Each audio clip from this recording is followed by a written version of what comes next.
Hey, what's up, guys? Coming to you here from the Ramsey Custom Shop out at the Old Barn Homestead. And if you're watching this in the future, this is a replay of a live video. So when you make live videos on YouTube, they're kind of messy, and sometimes you'll see me looking at the camera because comments are coming in on the live stream.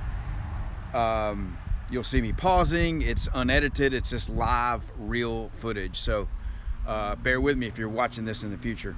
So I see we have some people joining already, 9 people in so far. Cecil, what's up, buddy? Again, if you're watching this as a replay, you're gonna see me talking to people on the camera and you're gonna be like, oh, what's this guy doing? So anyway, it's hey Tom, how's it going? Tom's Tool Room. Hey, by the way, Tom, I need to get a couple of those squares you're making. I want to make a video. I was just thinking about this the other day. I want to make a video with all the different kinds of squares I have, which is a lot of different ones. And I'd love to have a set of those ones that you're making. I don't know if you have them for sale yet. Can I go buy some, or you know, what's going on with that? So maybe you'll cut me a discount if I offer to put them on video. So we'll wait a couple more minutes and let some people join. I see somebody hit the thumbs up there. I appreciate you doing that. If everybody else could smash that like button. I heard somebody say that the other day in a video. Smash it.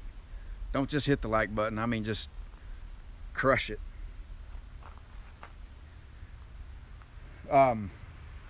So it's been a little bit since I made a live video, and I thought I would just kind of give you a shop update, talk to you about some things that are going on here, look at some upcoming sponsored videos, product sponsored products. I got a couple of really cool things that that are going to make some interesting videos, and not just, you know, oh, here's another promotional video from Ramsey Customs.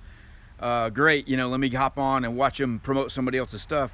This one is going to be really cool and pretty unique. I'd never seen it before, and I've not even opened it yet. I'm going to open it here in a minute on camera. There's already a couple of YouTube videos on it, and so kind of unique and interesting. So anyway, it's a couple minutes into it. We'll get started, and maybe some other people will join. If you're watching the video here, go ahead and hit that like button for me. Smash it, crush it. So the one thing right out of the gate I wanted to mention real quick is, if your YouTube channel, you know, I see a lot of guys on YouTube, which I was there, and you know, I'm still trying to grow my channel, just like all you other YouTube guys are that watch these videos. But if you're if you maybe have struggled to get your channel to grow, and you become discouraged with it, and you see other people's channels growing, you know, and you see guys getting product sent to them, and you know, nobody's contacted you yet to sponsor you and you know, send you a free product to get you to make a video on it. Well, here's your chance. I've mentioned this a little while back. This company, Tack Life, sent me this, and it's a little mini circular saw, and I made a video on it. Some of you guys may have saw it on the video. Little mini circular saw there. It works great. I was really pleased with how it worked, and they liked the video that I did for them, and they have a bunch of other products. And I'll have a link, if you're watching this on the replay, I'll have a link in the description of the video to their website, so you can see all the different stuff that they make. And they've asked me to make more videos, and honestly, I don't have time to do it, you know. And the other stuff that they've got, I just don't at this point have a need for. But if you are interested in making a video, what I ask them is, would they be willing to send it to one of our up-and-coming YouTube creators out there that maybe has a smaller channel and they're trying to get it started? And this would be good exposure for you, a chance to get a free product, something to make a video out of. And it would help Tack Life, you know, get another video of one of their products out on YouTube. All you have to do is go to fabnation.net and go create an account there. and you'll see a thread. Right now it's in the intro section because that's the only place I could put it, but I got to have the moderators move it to the free giveaway. But if you don't know yet, FabNation.net, we're giving away, not this one, but we're giving away the Evo Saw 380, which is the high-end, more expensive saw, the 15-inch one. This is another one that they sent me that I've not even checked out yet. But so I'm getting peppered with the product sponsor requests, and a lot of them I'm turning down. But like, here's an example of one that I accepted, of, you know, something that doesn't really fit fabrication. It's a, you know, it's just your standard LED motion light, and the only reason I agreed to do it is because I need one for my paint booth build, you know. And why would I go buy it at Home Depot when they're gonna send me a free one, and all I gotta do is show it on video, make, you know, wire it up and show it being used. So I got that one. That'll be part of the paint booth series. And by the way, I just uploaded the latest part 4 of the paint booth videos to Fab Nation in my build thread there. So go over to Fab Nation, check it out if you haven't already. Hey, Russell from Double R, man, I never got your things sent out last week. I never made it to ship, but I got 2 or 3 things to ship. I got them packed up. They're ready to go. I'm taking them first thing in the morning. It'll be coming on FedEx ground to you. So I will get you the total after that. And by the way, for those of you that don't know Double R, he's got his own YouTube channel. And I just made him a shop logo that I think will be really cool when he paints it. And he's also got a build thread on Fab Nation. So big thanks to Russ for letting me cut his logo out. And if any of you guys are looking to get your shop logos or your garage logos cut into metal so you can paint it, or you want me to paint it or whatever, just hit me up. I'll be happy to do it. You know, Eco Mouse, who, you know, was one of the main guys at Fab Nation, does a lot of the artwork and stuff, and we paid him 25 bucks to kind of, you know, take it from something in a sticker form and make it where it was cuttable, and it turned out pretty good. So I've also got this company, Bang Good, and they send a lot of stuff out to different guys on YouTube, and they sent me a whole package of lathe tooling. And if anybody's ever bought any lathe tooling, this stuff is not cheap. Even for the off-brand Chinese stuff, it's not cheap. And the name brand stuff is just ridiculously expensive. I've really bought very little stuff for my lathe. I mean, I've probably spent $1,000 on lathe tooling, and I got almost nothing for it. You know, I got very minimal stuff. So they sent me a whole pack of cutters, threaders, boring bars, you know, the right hand, left hand, all that stuff. And I'm gonna make something on the lathe coming up soon, and use some of the tooling that they sent me.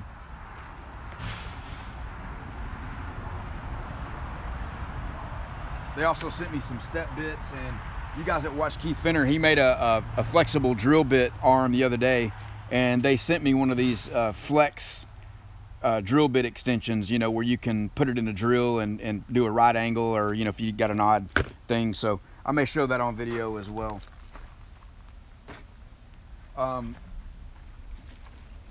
The other one that I think is really cool that I'm gonna make, what I'm gonna do is back my truck in to the shop and use the gantry crane to and that receiver hitch. You guys might have saw the video thing I made the other day of that pusher bar.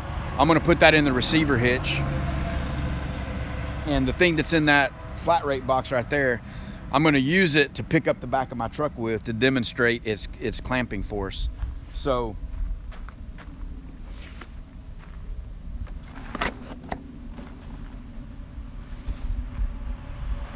I've not even opened it yet, so we're gonna open it here together on video.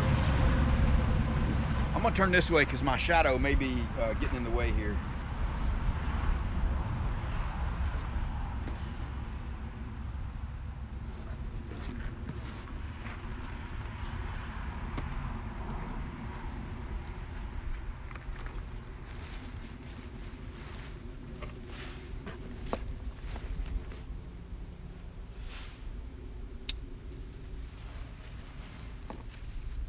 All right, so this is what's in this thing. This thing's badass. I just got to be honest. When these people sent me the email asking if I would make a video on it, when I saw the other videos, I was like, yes. Now, I don't know how to pronounce this. It's Dimity, and it's the, you know, kind of the shell of a cant twist clamp, but the screw is right down the center of it, and it's made for an impact. And the reason it's made for an impact is to, you know, when you got something that you want to get super, super tight, you put an impact wrench on this and tighten it as tight as you can get it. And I think they have a video where they put like 6,000 pounds of torque on this thing to clamp it with, to get, you know, something just really clamped down. So I'm gonna make a video, and I'm gonna make a tab that's gonna fit into my receiver hitch, and run this clamp down on it and pick up the back of my truck with it, which is, you know, it's a 6,000 pound truck. Picking up the back of it, I don't know, 1,000, 1,500 pounds worth of weight. Maybe more, maybe less. I don't know what it would be. But I think it'll make a cool video, and I think it'll be something cool for these guys to do. So let's take a look at it here.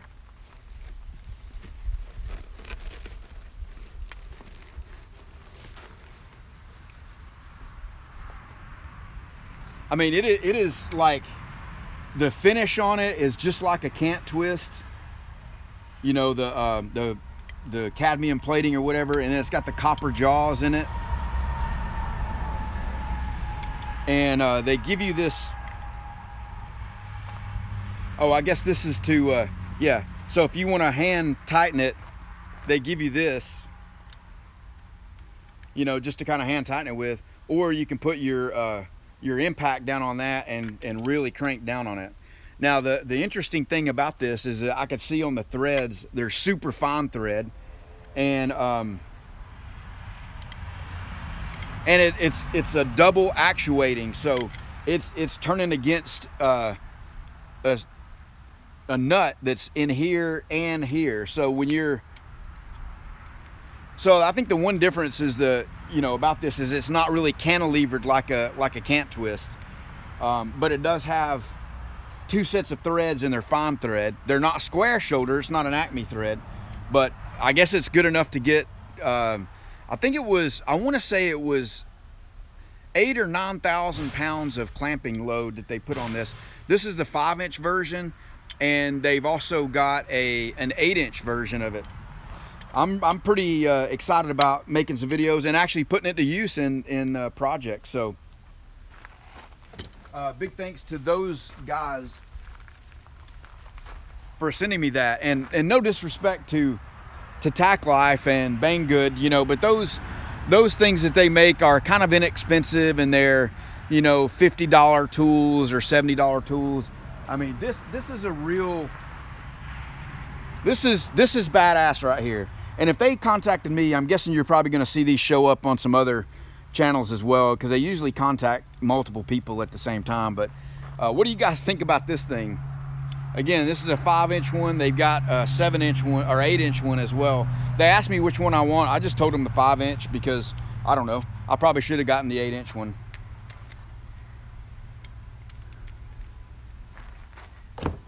So if you're interested in getting a product sponsored video from Tack Life, and you know, and if you're saying, hey, you know what, I don't really need a cheap spray gun, or I don't need this or that, the way this works and how you get going on it is you can't wait for for Haas Machining to call you up and offer a VF3 $150,000 machine and go, well, if nobody's going to send me a $10,000 tool, then I'm not going to make any, you know, sponsored videos. That's not how it works. You know, how it works is you start small and you demonstrate that you can make a good video for a company, and you know, and you just grow it up from there. And you know, and I think the other thing that's really critical about sponsored videos, it's tricky because you have some small obligation to the company that sent it to you, because they've entrusted you to make a video. So you want to, you know, kind of present it in a good light, and you know, whatever you choose to demonstrate their product on, it should be a fair demonstration, and it should illustrate how the product works and show how well it can work. But you also have an obligation to your viewers, you know, and I tell you, there's not a bigger turnoff to people in general than people that just constantly are hawking somebody else's stuff, even when it's no good. And they, you know, they gloss over glaring issues with the product and don't point it out to the viewers. It's just misleading. So what I like to do is, you know, show the good things about the product, and if there are things that I would change about it or would you know, see that there are flaws in it, then I'm going to show that as well. Now, a lot of guys like AVE, he tends to just try to show you everything that's flawed about the product, you know, and take it apart and show you every weak component in it. And I don't have the knowledge or the skills that he does and the understanding of how things are made to do something like that. But I also think a lot of these tools have a lot of good attributes, you know, and they're not all bad. Now, it's one thing if you've got a tool that's being used in a production environment. You know, maybe you would, if you've got a tool that you need in a manufacturing or production environment, you have a lot higher standard than a tool like maybe something from Tack Life that's a weekend warrior that's going to get used on the weekends, and you know, maybe one time a month you're going to use it. You know, you don't need something that's going to have a mean time between failure of 10,000 hours. You know, you just don't, and you don't need 100% duty cycle on your welder. You know, you can get away with a 200 amp welder that's got a 50% duty cycle because you're making your barbecue grill or your welding table or whatever, and you're not a production welder. So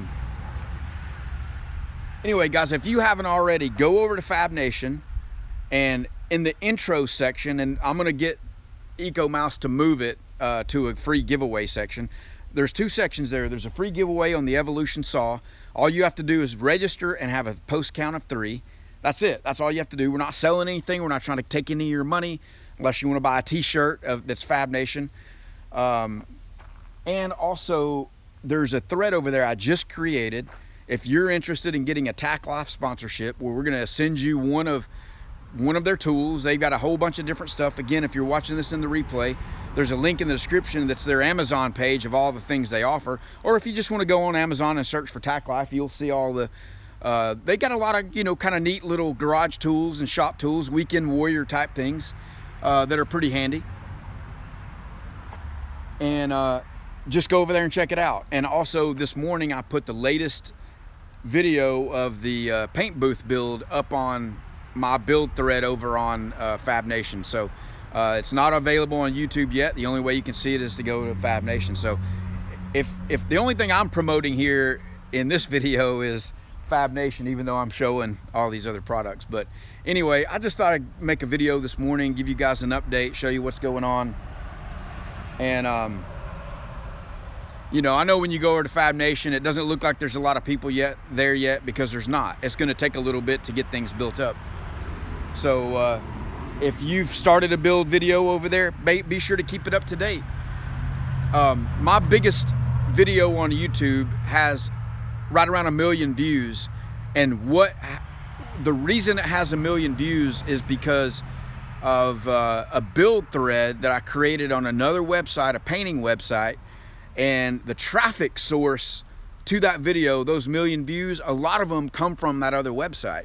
So if you guys are trying to, you know, grow your channel and you got 1,000 subscribers, or, you know, 3,000 subscribers, or even 200 subscribers, you know, part of the way that you get traffic to your website or to your YouTube channel is external. YouTube loves that. Their algorithm, when they see traffic coming in to YouTube from a different external site, not just from your subscriber base, you get a lot of credit for that on your channel, and you'll start to become, you know, YouTube recommended, and it just kind of, you know, snowball and grow from there. So anyway, guys, I'll just show you a little bit of stuff. This coming weekend is going to be my first weekend Metal Fab clinic, and I've got 2 guys coming. They're both local here in Texas, which, you know, kind of makes sense. I doubt many people are gonna fly down, although I've had a couple people that have talked about flying in for it. But this coming weekend will be our first one. We got 2 guys signed up, confirmed, and another one is a maybe. So if you're interested and you're watching this and you're not too far away and you want to come down and join us for some you know, CNC plasma, TIG welding, machining, you know, it's kind of informal. It's not a big, huge, you know, curriculum training program. That's why it's called a clinic. It's not a, you know, you're not going to get certified in anything. We're just going to expose you to some stuff. And some of you guys may already know about some of this, but there's a lot of people watching my videos that are new to fabrication, new to machining. They've never even touched a CNC plasma table, just like I had never touched one before I got mine. And I guarantee you, if somebody within driving distance of me had been offering a weekend clinic teaching this thing for $199, I'd have paid it and I would have went, because I just had to learn it myself. And it took a little bit. It's not the most difficult thing in the world, but it would have been helpful to get, you know, a jump start and have somebody show me theirs.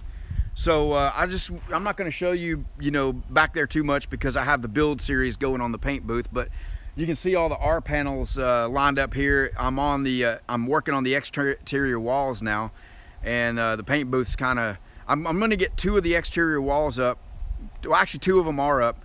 I've got a few panels to finish up on one of them, and then so I can get my electrical ran in there through the exterior wall and get my boxes mounted on the inside for outlets and light switches, and for the LED lights as well. And of course our sponsored light that we got from I think it was ANSI. So this one came in for free. All I got to do is make a video on it. And for the longest time out here at the shop, I had no external lights, and I finally got off my lazy butt, and I had this in the box for a long time. And this has got one of those dawn to dusk motion, or not motion, but daylight sensors on it, that after hours it comes on and stays on at night. And so finally, when I pull up here at night, or anybody comes here at night, which is pretty rare, but you know, it's not like completely pitch dark out here. I don't leave it on normally because it just attracts so many bugs. It's super bright. But anyway, that's what's going on around here. Got the weekend clinic coming up this week. I got a lot of metal art projects going on right now. I don't know. I went for, I would say the month of August was probably the last of 2 weeks of August, and the first 2 weeks of September was probably my slowest time since I've gone in business doing this. I went for days without getting any new orders of anything, and it was starting to worry me a little bit, but it also gave me a lot of time to work on the paint booth and make videos on things. There was a point in time where I was banging out videos every day on my channel, and that was because I didn't have a lot going on, you know. But that's really picked up now, and I'm getting a lot of requests in for different things. And I think it's just a seasonal thing, you know. People are busy, they're running around, they're spending their money in the summertime on vacations and their own projects around the house, and you know, things like that. And now that it's back in fall, kids are in school, the weather's starting to cool off, you know, they're back in their garages doing things, and you know, and their man caves and whatever, and the football season is driving a lot of it. You know, I'm getting orders in for Dallas Cowboy stuff, and for some of the couple of the other teams that I've done, and I'd love to do a lot more teams. So anyway, I'm gonna go grab this Dallas Cowboy thing and show you this, that is just turned out, it's probably one of the nicer things I've painted, but you're gonna have to give me a second on it. I'm gonna set you up in the shop here. I haven't showed you inside the shop yet. There's not a lot to see really, but while I'm going to grab that, I'll just get you a look at the shop. I'll be right back.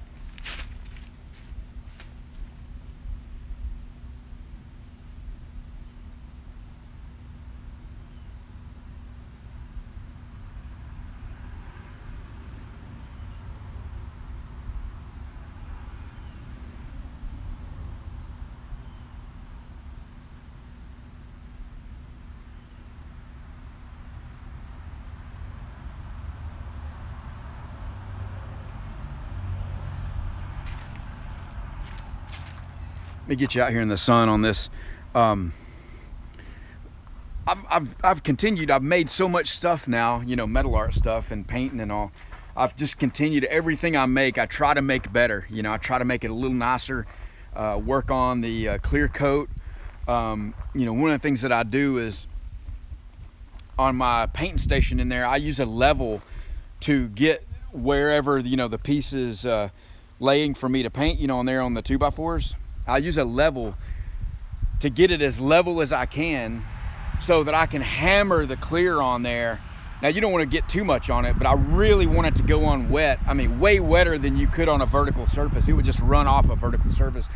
But because all this metal art is, you know, it's 2D and it's flat, I can hammer the clear on and get it just, I mean, just absolutely beautiful finish on it with no orange peel. I mean, it is smooth as you can make it. And it's not an expensive clear, you know, it's a good clear, but it's not. I was gonna start using the PPG Concept 2021. It's $300 a gallon. It's ridiculous, you know. But I don't know if you guys are seeing those patterns showing up in there, and the ice pearl that's blue, and the swirls and all that, and it's just glass, you know. It's like when you think about something dipped and candy, it is. It's really nice. And I got this in the shop, you know.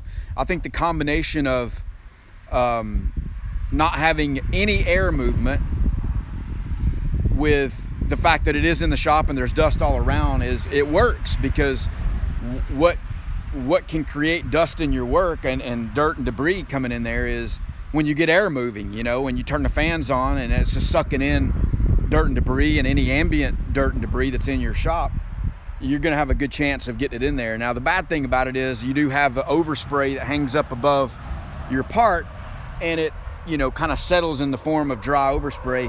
And I do think it may a little bit, you know, hamper the glossiness of it. But I'm just trying to, you know, get this in different angles. I don't know if you're seeing that or not, but this is probably one of the nicest pieces I've made. And this is a 3-layer Dallas Cowboy star.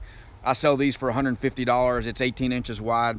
This one's going to Northern California to a guy named Tom. He just ordered it off eBay, but we've been trading some messages back and forth. Super nice guy.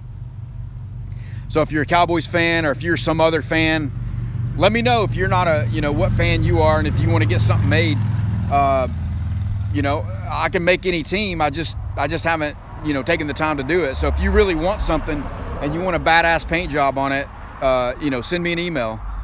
It's Gary@RamseyCustoms.com, or I'll put a link in the description to it as well. So I got to give a credit to a lot of the Garage Gang guys, Shut Your Face Garage, James Freddy's, VW Darren, Tommy Shoe, all these guys I watched for years that helped me learn how to paint. Again, I'm not really the best at it. I'm still working on it, but anyway, I'm looking forward to getting the paint booth going. I'm really trying to seal it up so that it's airtight, and so that I can run the exhaust fan and get that overspray pulled out without pulling dust into it. So that'll be the trick there for sure. So head over to Fab Nation and check out the free saw giveaway and the product sponsorship giveaway, and I appreciate it. You guys got any questions for me? I know a lot of stuff have been coming through, and I've not been able to see them, and I don't have my laptop out here. So let me not do that. I'm not going to get my laptop out because I've been having a major problem with my MacBook. Oh, one other thing, let me tell you guys about this. My Quincy compressor, you know, I think it was an $8,000 air compressor. It's a 10 horsepower rotary with a dryer built in. I mean, it's a badass air compressor. There's no question about it. But honestly, I've had more trouble with that thing than my Campbell Housefield $800 vertical piston reciprocating compressor. It's just been one problem after the other. I usually don't turn it off, but occasionally I do. If I know I'm not going to be running the plasma table for a couple of days, 2 or 3 days, I'll just turn it off. I got ready to turn it back on, and it's I would take you around there and show it to you, but I can't do that without you getting exposed to the paint booth, and I don't want you to see that in advance, so because I got videos coming out on that. But anyway, I go turn the compressor on, and it fires up like it normally does, comes right on, you know, it's running, but I notice it's not building any pressure, and it comes up to like 20, 30, 40 psi, and it's just like running and running and running, no pressure being built.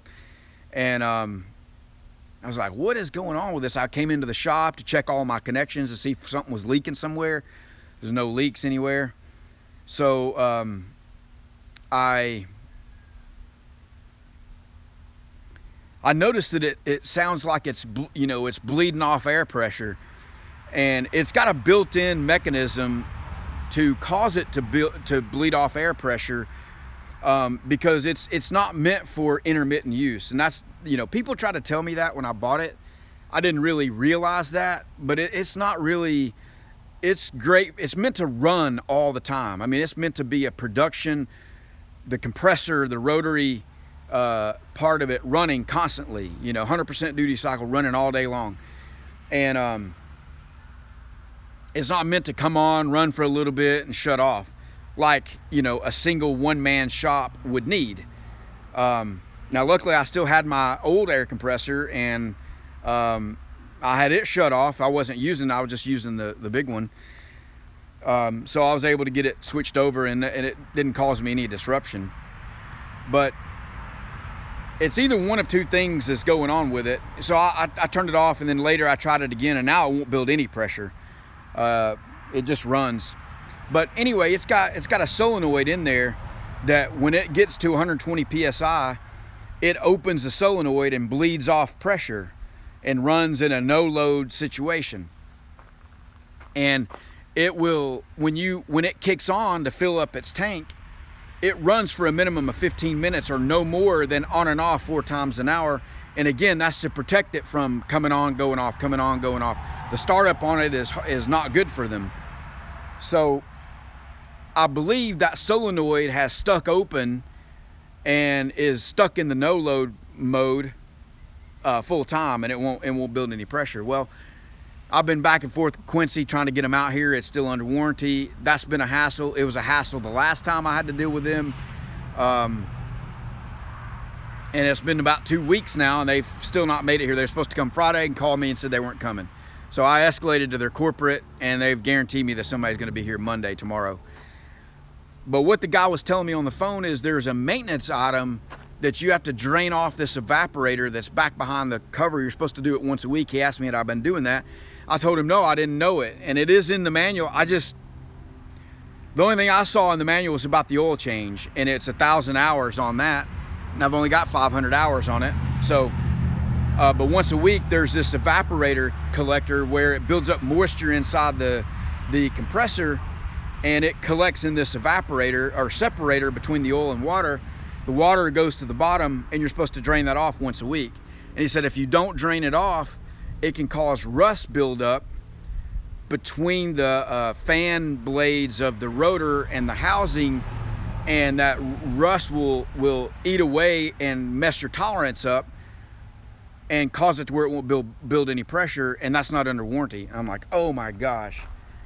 So who knows, man? I don't know what you guys think about that, but honestly, I've had that Campbell Houseful compressor. I change the oil in it maybe once a year, which is probably more than is needed. And I've had a couple issues with the motor or whatever, but if the motor dies on it, I mean, it's $200, you know, it's nothing, it's no big deal. Every few years, if you run the motor out or whatever. The pump is the original pump on it. And yeah, I mean, I've done little things to it. The pressure switch went out on it one time. I mean, I've just had a little mini maintenance things, but they're cheap and I can do them myself. And now you're talking about, you know, some tolerance issue between the rotor and the impeller, I guess you would call it, on the rotors and the housing. And oh, it's not under warranty, and I got an $8,000 compressor that's a year old. It's ridiculous. I don't know what to do about it, because here's the other thing that I think is happening too, is because it has to run 10 minutes at a time. Even if I just run my grinder for a couple minutes and it kicks on and fills the tank back up, it has to run for 10 to 15 minutes. Well, that thing uses, it's a 3-phase machine and the dryer's running on it. Versus my little Campbell house field, it'll kick on, run, fill up in a minute or 2 or 3 at the most, and it's off, and it's a little single phase 220. So I think it's probably causing my power bill to be way higher than it needs to be, because I keep the dryer running all the time on it. It's like having another air conditioner running constantly, and it runs all the time. It doesn't run and kick off and on. It's always running. So anyway, guys, I've been rambling on here for quite a while. The main point of this video was about the product sponsorship stuff. If you are interested in that, head over to Fab Nation and check it out over there.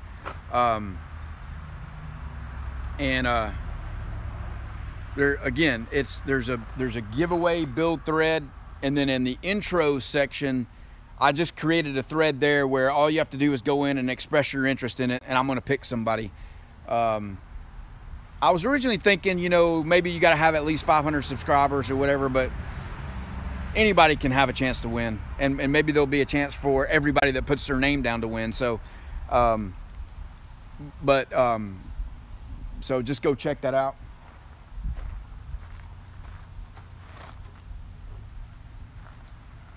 I was going to show you one more thing.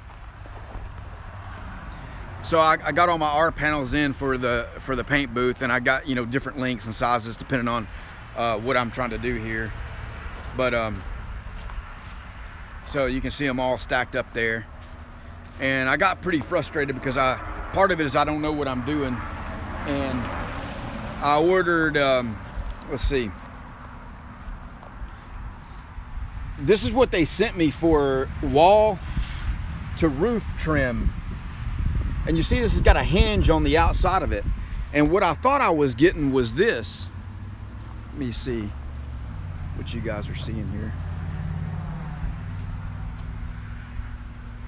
If you can see that, it's got multiple angles on it. And this outside, this hem they've got on the outside just looks like a little channel to create water and cause rust down the road. So when I called them, they were like, yeah, this what you got is wall to roof trim. And I thought that's what I was getting, wall to roof trim. And then what they told me was, oh, well, what you got on your building there is called rake trim, and that's $5.50 a foot. And I need 2 20-foot sections of it. I'm like, God, but at least they're gonna give me a credit for this, because I can't use that. So anyway, I gotta go get that stuff, and then we'll make some more progress hopefully on the paint booth this week. Again, just a reminder on 3 things before I end the video. This weekend is the first metalworking clinic. I got 2 people confirmed, 1 person maybe. There's room for more people, 1 or 2 more. So if you're somewhere nearby and you're watching this, hit me up. I'd love to have you come and join. You know, it's like I've got a plane taking off. You know, it's an 8-seater, but I only got 2 people, you know, in the seats, and yet I got a full tank of fuel I got to buy for it. So you know, so it'd be good to get at least 1 or 2 more people. And I think just there's probably pros and cons to having more people. You know, the people that are going to be here will get maybe less attention or less access, but when you have more people, you get more ideas and more knowledge and more experience that gets shared. And so there's pros and cons to that. Also, head over to fabnation.net if you want to check out any of the win a free Evolution saw or get a Tack Life sponsored video for your channel. And man, check this bad boy out. I mean, this thing, I still can't get over this. This is a sweet clamp right here. And so watch for the video on that coming up here soon. But all right, guys, I know you guys have probably been leaving comments and things. I can't really respond to them because I don't have my laptop out here, and I'm not going to go get it because I have an issue. It's got a magnetic connection for the charger, and guess what? When you're in a metal shop and when you disconnect the charger, or there's a magnet sitting there and it attracts all kinds of metal. And then when I go to plug my charger in, the best thing that can happen is that it won't charge. And then I know I've got to clean stuff out of it so that it makes a tighter seat up in there. The worst thing that can happen is it will charge when there's metal in there, and but it's being held off. It's not making a solid connection, but it's close enough to charge it. And occasionally I'll touch it, you know, just run my hand across it accidentally or whatever, and it's like super hot and it's burning up the contacts because it's not seated in there all the way. And I've burned up about, I don't know, 4 of those AC adapters, and I just burned up another one this week and got it in. So I'm gonna make a point to keep that thing connected at all times and not disconnect it, take it outside or whatever, and let metal get exposed in there. So I've got to come up with a different solution for taking my laptop into the shop, which I need to do on occasion, but not that much. So, and then I'll make another live video here in the next couple of days about that air compressor, and when I find out what's going to be wrong with it.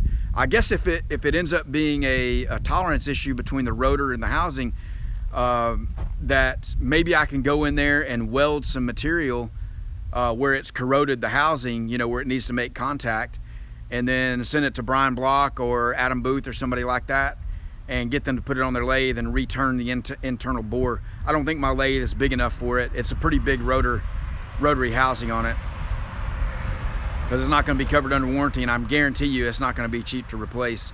It's the heart of the machine, and it's probably $2,000–3,000 part to replace it. So it just goes to show you, you know, part of it is just me and my inexperience, and part of it is some things I do a good job of maintaining and paying attention to. Other things I just don't know, you know, and I get busy and I'm stretched and pulled in a million different directions, and you know, and I didn't read the owner's manual page to page, cover to cover, you know, and you miss something that's going to cost you so much money. The last time I had the compressor issue, it turned out to be ants in the contactor, and the technician from Quincy was nice enough to say, you know what, nobody's going to know this. I'm going to cover this under warranty for you. So I'm going to be super nice to the guy that comes out, and I don't know, maybe offer to make him some metal art or something, and see if he will cover it under warranty if it needs to be. Hopefully it's just the solenoid and it's just bleeding off air, and that definitely will be a warranty issue, and I can get that fixed. But I may end up selling that compressor and just buying another piston compressor and putting an external dryer on it, which I could do that a whole lot cheaper than you know, than the $8,000 compressor, and not have to deal with that anymore because of the you know, the issues with the rotary having to, you know, not liking to be ran and stopped and all that. So I just didn't know it. People told me after I bought it and they saw that I bought it, hey, that's, you know, that's not really meant for what you're doing. And occasionally I get jobs in here where the plasma table will run for 2-3 hours at a time, and that's definitely where that machine shines, because it's just solid. It runs, you know, you get a regular piston compressor running for 2 hours straight, they don't like it. You know, that thing's just kind of, you can tell it's laboring out there running. And but for the little intermittent jobs I do, you know, throw something on the plasma table, cut out a flag, takes 20 minutes, or a little paint job where it's running for that. So anyway, guys, I'm rambling on. I don't even know if you guys are paying attention and watching. Maybe you are, maybe you aren't. Head over to Fab Nation for the sponsor stuff and the saw giveaway, and I'll let you go. And I got other videos and projects coming up that you're gonna see. So I appreciate you joining me here on the live stream, and I will talk to you soon. See ya.